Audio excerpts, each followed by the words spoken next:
I dare you to ask me about Willy Wonka. Oh, yes, I wanted to do that. Oh, you're giving me a look. Is Willy Wonka a no? Do it. My last name is Canada, Enna. So I've gotten a lot of commentary.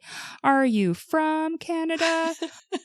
My name gets a lot of jokes. You own a chocolate factory, which makes me think of Willy Wonka. So I want to know, what is the best comment that someone has made? I get a lot of Willy Wonka questions, and I'm sorry. I'm going to rain on your parade, Liz. I hate Willy Wonka.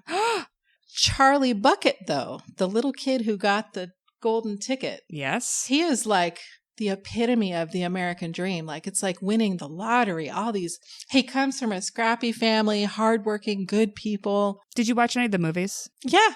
So I'm also a little bit anti-Gene. Gene Wilder?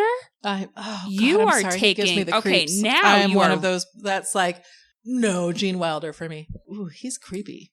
I don't know that I can publish any of this, and I think this is too controversial for the podcast. No Gene Wilder? Okay. Nope. Hard stop. So we've talked about no controversial issues today. It's only been Willy Wonka, Gene Wilder, and the Trump administration's tariffs.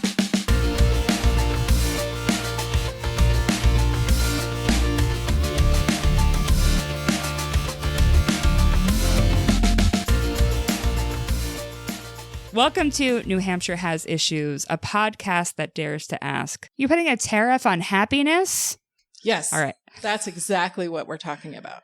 All right. So, Enna, now you have to do yours. Welcome to New Hampshire Has Issues, a podcast that dares to ask, can we afford chocolate? Why is the Trump administration anti-chocolate? Yes. Bingo. That's the one. Well, if I haven't been canceled yet, it's definitely going to happen on the chocolate episode. That is certainly what's going to happen. Well, I am your host, Liz Canada, and joining me today is Enna Grazier, the founder, owner, and chocolate maker of Enna Chocolate. Hi, Enna. Welcome to the show. Hi. It's an honor to be here. Thank you for inviting me. I'm so glad that you are on because you are the number one favorite place of many people, including our 12-year-old, who, when he knew I was doing this podcast with you, he said, can you get me a hot chocolate? And I was like, we're not recording in person. 12-year-olds, they don't care. They just want He knows a hot what's chocolate. good. Wait till I tell him about the tariffs. He's going to be bummed out. Yeah. Actually, recently, he did say recently, I really shouldn't spend my money. I've got to really think about inflation. What am I going to need in the future? I was like, I don't even think about that, and I am 42, and I don't think about that. But this 12-year-old is like, I'm worried. Yeah, yeah. In other words, I'm buying his hot chocolates. He's saving because he's thinking about inflation. Maybe he should be here interviewing you. That was my mistake. I see that now. He could probably pose some really interesting questions. So I had reached out to you because there's all this news that's coming out about tariffs, changes in pricing and this percentage, and things are going up, and it's 10%, it's 50%, it's 100%. And I'm like, I don't know what any of this means. So I reached out to you. I was like, Enna, can you tell me about this? Like, would you come on the podcast and talk about tariffs? And you're like, I have a lot to say about this. And I was like, oh, thank goodness. Because I don't even know where to begin on this topic. Like, I honestly don't know where to begin. I am not a business owner. I do not know businessy things. So when I see a headline that's about tariffs, I get like mad, but then I shut down because I'm like, I won't understand what that means. I better ignore it. That makes problems go away. It sounds like the tariffs are going to impact me and everybody else, even if I don't want to read about it. They're going to impact everything and everyone. Yeah. Consider it a 10% tax on everything. I like to start every episode with a simple question. Okay. So, is your chocolate made in the USA? Yes. That's fantastic. As far as I know, that's what everyone's looking for here in our federal government is that everything just happens in the USA. And so you're doing it. My chocolate is made in the USA with organic products, agricultural products that are not and cannot be produced in the USA. Okay. So this gets into... Yeah, at a very small amount, but not nearly enough to meet the world demand or even the U.S.'s chocolate demand. Okay, so you make your chocolate, like we can look through the glass, we can see you making your chocolate bars and all of your products. Yes. You have a chocolate shop. a chocolate factory. It is a chocolate factory, yes. It's a very small chocolate factory, but it is a petite chocolate manufacturing kitchen. Petite factory but it's a real factory. So when we go to your shop, we can literally watch you make chocolate through the glass, on the other side of the wall. I have a window through the cafe. You can watch the inner workings of my brain in the form of making chocolate. It is incredible. And organizing everything around making chocolate. Yep. Okay. What is a tariff? What does it mean? How does it impact you? Like, how do I even spell it? Is it 2 R's, 2 F's, 1 R? Like, I don't even know. Checks notes. Right. 1 R, 1 2 R, F's. 2 F's. There's just like 1 comes first, 2 comes second. Yeah.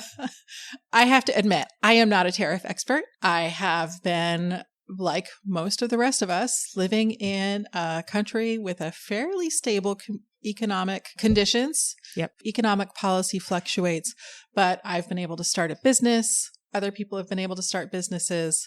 Prices, yes, go up and down. I know the price of certain things at the grocery store are quite high, but all in all, things are fairly stable. And that includes my costs of doing business. And I depend on brokers who buy the raw commodity cacao beans for me from the countries of origin and then import them to the U.S. And they handle the tariffs, all of the import fees and duties and tariffs, which are imposed on goods coming into the U.S. from other countries. You asked what tariffs are. I actually thought, well, tariff is a tax, right? But I didn't know how to explain that. So I went to Google. Right. Tariff is just it's a fancy way. It's a tax. A difficult way to spell tax. Like it is T-A-X. Thank you. I can spell that word. Spell tariff, spell tax. So it is a tax on imported goods. And so for your small business, and we're talking about a small business, how many people do you employ, for example? Like how many people work at your chocolate factory? I have 4 part-time employees. Okay. And yourself. And then me.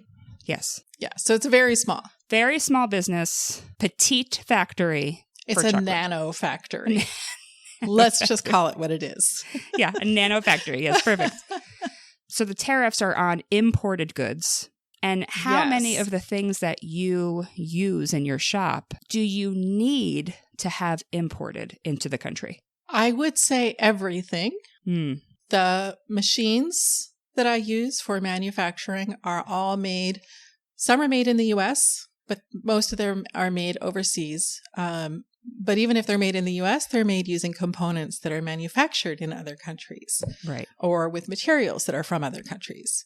Right. And then my primary ingredients, cacao, cane sugar, and for the cafe coffee, those are all 3 agricultural products that don't grow in any significant quantities in the United States. So those have to come from overseas. Now, they don't currently grow in our country at the rate that they need to. Could these tariffs, like if we put enough tariffs on things, could we then suddenly start growing all of these products here? Like, will it incentivize the United States to? No, okay. It's not possible.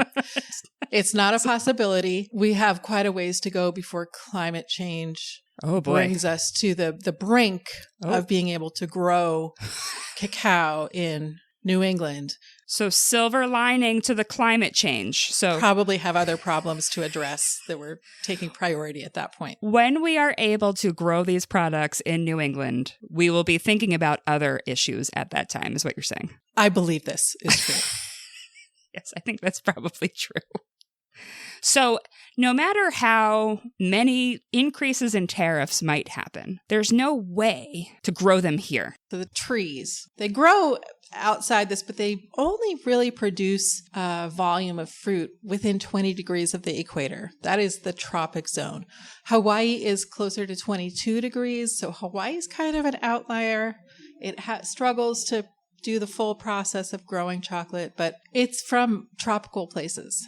It's from places that have been colonized. Yeah. Let's be clear. In some contexts, it's called the Cocoa Belt around the world. It's where colonists took cacao as a cash crop to places where they had colonies throughout Africa, Asia, the South Pacific, and Central America. Basically, everywhere that cacao could grow, and all the places that were seen as a new opportunity for these colonial endeavors to make money, whether it's through buying and selling inappropriate human labor or enslavement. Yes.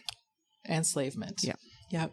Or the other cash crops that fit on the same ships. Right. Yeah. So I don't hesitate to share with people that I'm working with a commodity that has this legacy. It's really important to respect absolutely and understand and acknowledge where cacao is from. That was a sidebar. It's important. We could do a deep dive into that another day. All right. So the trees only grow within 20 degrees so the trees of the equator. only grow within 20 degrees of the equator. Yep. They produce a fruit, tiny football shaped, filled with seeds, and the seeds are what we use for making chocolate. The seeds are fermented where they are harvested and dried, and then they're loaded into burlap bags. They look like coffee bags, if you've seen those. And from there, they are exported generally in cargo containers on ships to other ports around the world. So I looked up the numbers. Cacao is grown in Hawaii and in Puerto Rico. Yes. Those two combined produce about 100 tons of cacao per year. So Hawaii and Puerto Rico, those two places, 100 tons. Yeah, 100 tons. Global chocolate production or cacao production, the raw beans, is 4.5 million tons per year. So the U.S. is less than 0.01% of the global cacao production. But maybe it's because we haven't raised those tariffs high enough, Enna. Have you thought about that? If only. We're just pushing chocolate even further and further into the realm of luxury. Oh my God. Truly. Yeah. Yeah. But I also wanted to share the U.S. consumption of chocolate because maybe we can produce enough for Americans to eat, right? But no. Americans eat about 1.5 million tons of chocolate per year. That's about 8 pounds a person. And I'll take credit for maybe, a couple people's shares. Our household is doing an outsized portion of that, actually. Wow. So the 100 tons produced in Hawaii and Puerto Rico doesn't even come close to producing the 1.5 million tons that Americans crave and put away every year. Okay, so the solution to this issue is not let's grow all of these products in the United States, because it's physically, environmentally not possible to do that. Correct. The solution is to create economic policy that supports small business and global trade. We want to continue to do business with other countries. Our economy is based on that.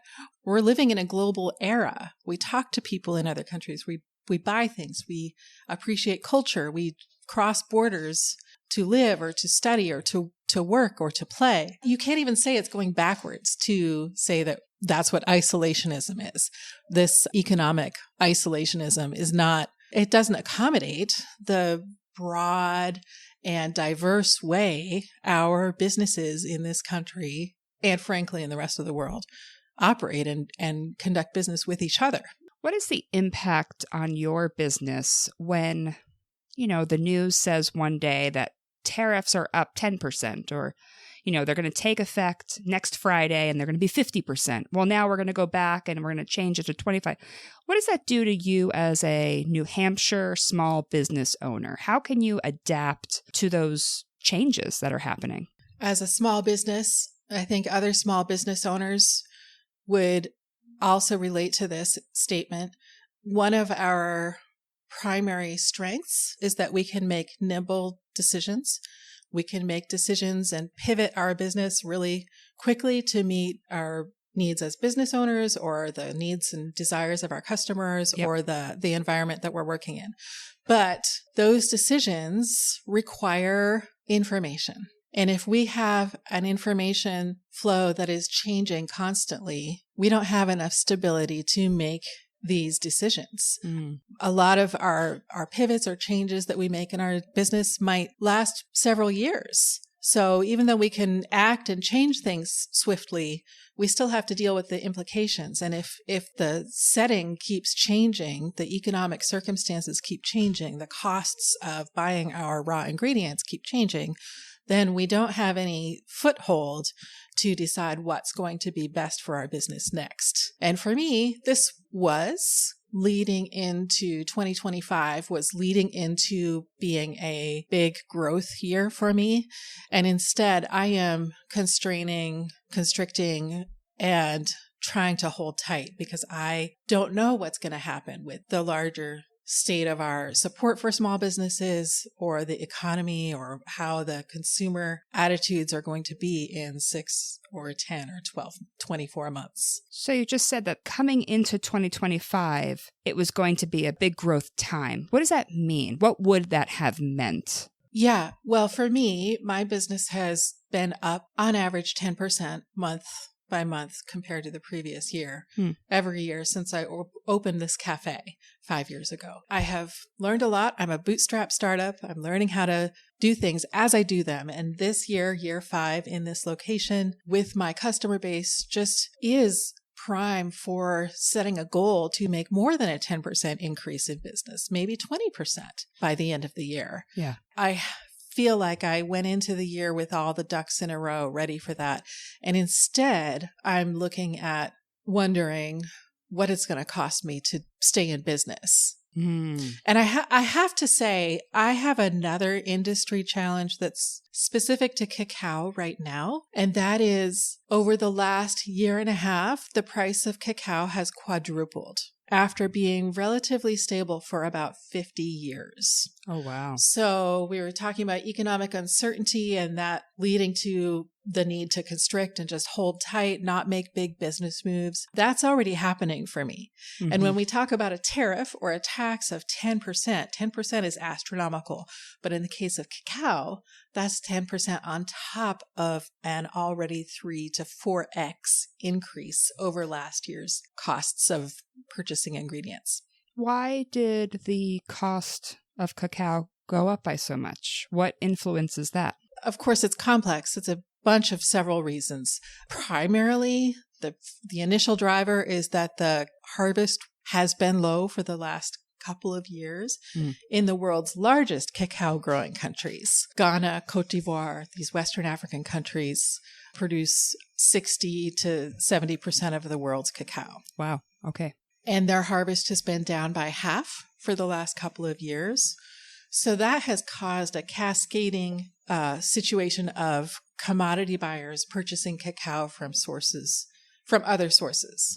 Say some of my fine flavor producer farmers who we work with in Central America, for instance, they're suddenly able to sell their cacao for a higher rate to commodity buyers. What's a commodity buyer? What does that mean?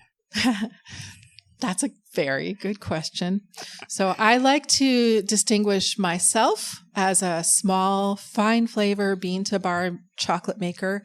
I buy essentially direct. I partner with a broker who specializes in working with small farmers and small chocolate makers in the what we call the fine flavor cacao sector, which is less than 5% of the world's chocolate consumption and economy. Wow. Okay. Commodity buyers are part of a larger exchange, like a grain or oil purchasing system where large commodity buyers who are purchasing on behalf of large food corporations like Mondelez or Cadbury or some of these other businesses. big companies that put out a lot of They're products. buying on futures contracts. So they will set a price for an amount, a volume of cacao to be delivered in, say, May of 2025. And this contract will have been signed 12 months ago. Okay. And then when the harvest comes through and it's ready to deliver, suddenly, say it's with Ghana, they're struggling because they have only produced half of the cacao needed to fulfill their commodity contracts. Okay. So the contract, it's really a cascade. So even though I'm not buying that cacao, it has upset everything. Right. Because if they're not getting it from their usual location, they're then going to other places. They have to go elsewhere. Right. Yeah. And then meanwhile, it seems like a supply and demand thing somewhere. There is. Yeah. But there's also, yes, it is a supply and demand thing. But that supply is impacted not only by, I mean, you could say there's a shortage, but what is the shortage caused by? It's caused by global warming of the oceans, which affects weather patterns where cacao grows. There's climate change and extreme weather events are caused by climate change. Yes. In addition to the extreme inequity of farmers working to produce cacao in parts of the world where there are other kinds of inequities and legacy of colonialism. And so I said earlier that the cacao prices have remained fairly stable. Another way to put that is that they've been artificially suppressed by the commodity market for decades. So in a sense, we could also consider that in certain ways, the cacao economy is correcting itself to, in hopes, pay the farmers a more appropriate subsistence wage, a living wage, a sustainable rate for the efforts of their labor. Right. So the cacao cost has gone up 3 to 4 times what it used to be. So in a sense, the tariffs are the icing on the cake of this other economic issue that's much more pressing and substantial. Yeah. But that said, the tariffs, it might not be viable for some small businesses, even like mine, to continue, but overall, the world's still going to want chocolate. We're still going to make chocolate. We're still going to buy it and eat it.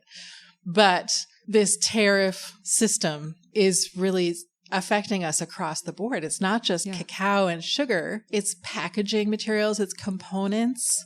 I work with a machine maker who makes some of our custom machines.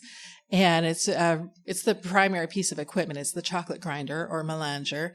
And it's made in the U.S., but it's made using components that are manufactured in Italy and Japan and Germany. Yeah. Because that's where the best components are from. The person who makes these machines is paying an import tariff on those components to bring them to the U.S.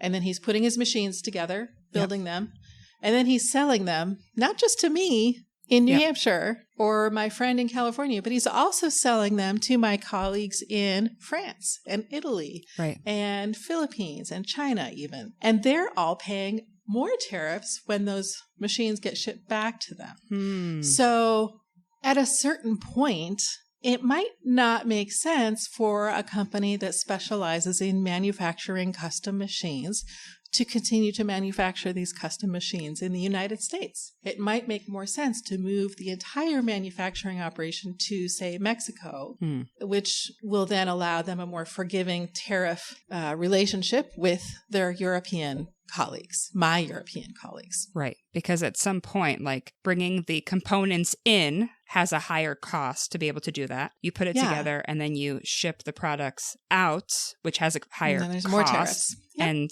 what's the incentive to doing that in the United States? Yeah. For certain sectors, these tariffs or policies could actually drive manufacturing out of the U.S. instead of draw more manufacturing to the U.S. That's the bottom line, I think. Is this actually going to be pushing companies and work out of the country instead of incentivizing coming into the United States? Boy, oh boy, don't love that so much. Not so great.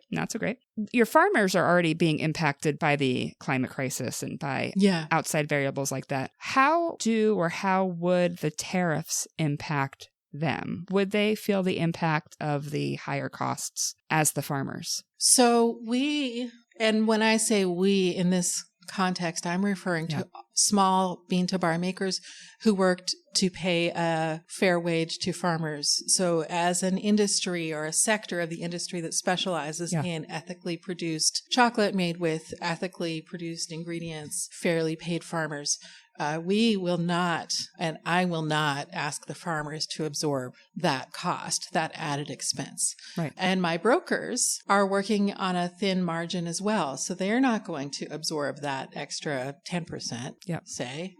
So that tariff cost will be pushed down the line to me. I can't afford to absorb it either. Right. So it will definitely result in increased prices at some point. for my customers, for people buying any item that comes in a package, for you name it. So we're in New Hampshire. I'm assuming tariffs are impacting people and small businesses in all 50 states, but in New Hampshire, are there ways that the state can support small businesses in this moment? Can New Hampshire help small businesses navigate this ever-changing landscape? I believe New Hampshire can do more to support small businesses in this environment. I would like to see more opportunities for working capital made available to small businesses, especially when federal money to support small businesses is declining or withheld in this moment. Okay. And I would love to see our governor and our local legislators appeal to Congress and to Donald Trump to restrain tariffs. A 10% tariff is a 10% tax, and we need, I'm not sure how to say it. Let's see what you say. We need leadership, support, we bravery. Need leadership. We need stable, well thought out and planned economic policy that's consistent and based on supporting positive economic growth in this country and in this state. And so that would not be tariffs that are making you potentially increase your costs because it's hitting you by 10% on every single thing you're bringing into your shop. And yes, tariffs that are willy-nilly applied without rhyme or reason to the amount of the tariff or how or when it's applicable. I've even heard of certain brokers importing goods to the U.S. over the last several weeks who had to pay extra storage fees at Customs and Border Protection because at the port, the Customs and Border agents did not have instruction or a system to bill for the tariff or the proper tariff. So the product gets there when they don't know how to bill for it, and the agent is like, I don't have your Venmo. We can't do it. It goes into storage. And then who pays for that storage fee? The end buyer. So my broker. And then, so that's another layer of expense that's potentially added on. And I'll just say another layer of expense that I think is beyond hypothetical. We're seeing a huge reduction in freight arriving in U.S. ports, which means there's not like a ready available system of ships and cargo containers ready to provide the supply for our demand for whatever goods. So that, just like with the COVID pandemic, when freight was all locked up in India and other parts of the world, we're going to see the cost of freight itself increasing. What if we just have individual drones bringing everything at all? Does that work? If we just I would love drone everything. Get me a chocolate drone. Chocolate drones. We're solving problems on this episode. I am all in. Shaped like an Easter bunny, coming your way this spring. I'm all in. Sign me up.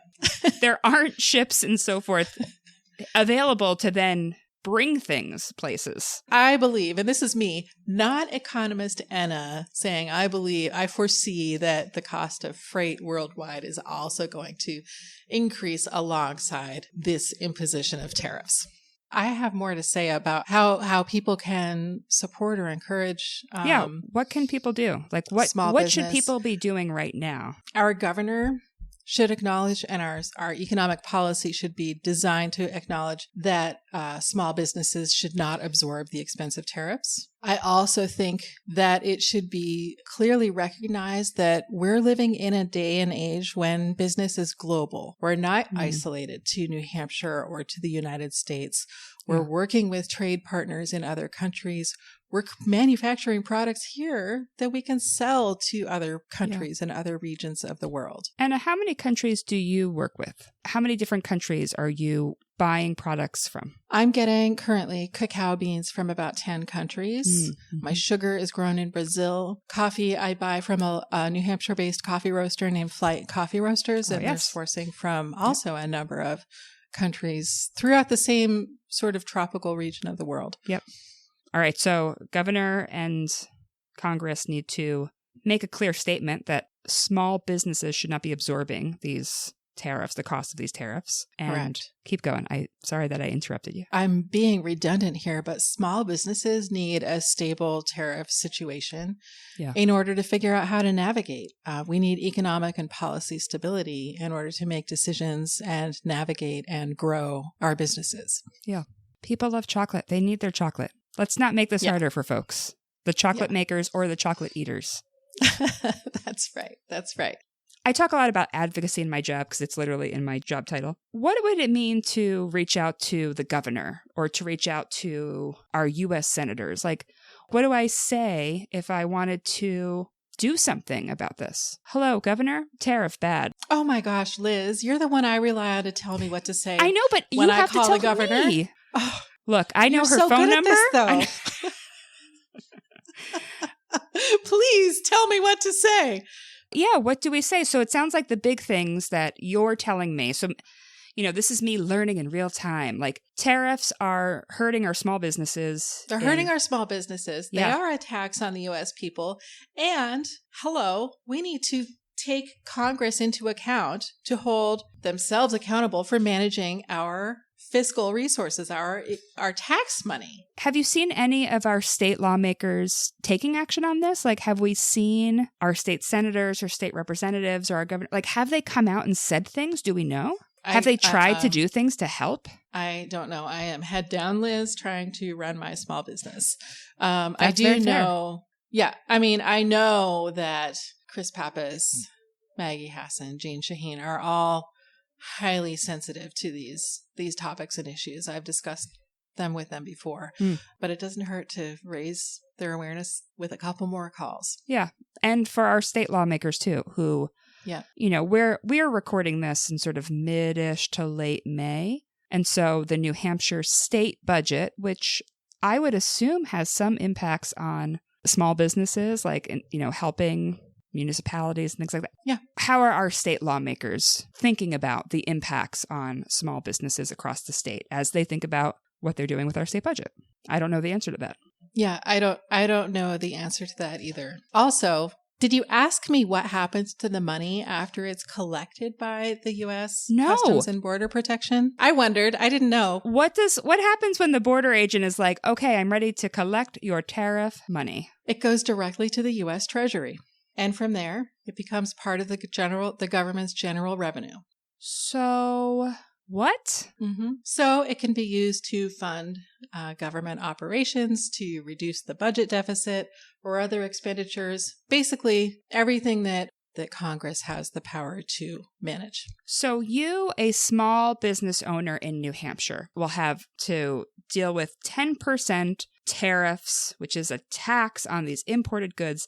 And that money that needs to be spent by me, goes into an unallocated general fund. And not even like a New Hampshire one, not even like, well, at least we'll be able to finally fund childcare. It doesn't go. No. At least we'll be able to fund housing. At least we'll be able to fund more chocolate. None of those things are happening. This extra 10% tax will fund something. Now it's a game of Mad Libs. What is it going to fund? Drop in your guess. So I just wanted to drop that down because I think that's an important piece of the picture for your average taxpayer. I don't know the answer. I'm just saying. I am just stunned silent, which is great for a podcast. People love dead air when they're driving. They're like, you know what? I wish Liz would stop talking and we can just sit here and collect our thoughts. That's how I feel right now. What? So for me, there are some upsides, I will say, at least I'm trying to say, because I'm really feeling the pressure, to be honest. This is an opportunity to raise awareness. We're all getting a crash course in tariffs and international trade. I learned how to spell it on this episode. This is great. It's a skill. We all start somewhere. We are all going to learn things. Yeah. So that consumer awareness also leads to a greater understanding for the pricing and the value of the specialty food product that I make. Yeah. And that's really important to me to share because of how special it is, how special the cacao that I'm working with is. Enna, thank you so much for joining today, teaching me, first of all, where these trees grow, because I had absolutely no idea. 20 degrees. But thank you for coming on to the New Hampshire Has Issues podcast to talk about an issue that is so much bigger than New Hampshire in a lot of ways and is impacting so many people. So thank you so much for being on. Thank you, Liz. It's an honor to have a conversation with you anytime. So I really appreciate your inviting me to join you here today. I'm so glad that you were able to do this. And now I've got to buy the 12-year-old hot chocolate. So 12-year-old is getting a hot chocolate on Saturday, which is what I promised him.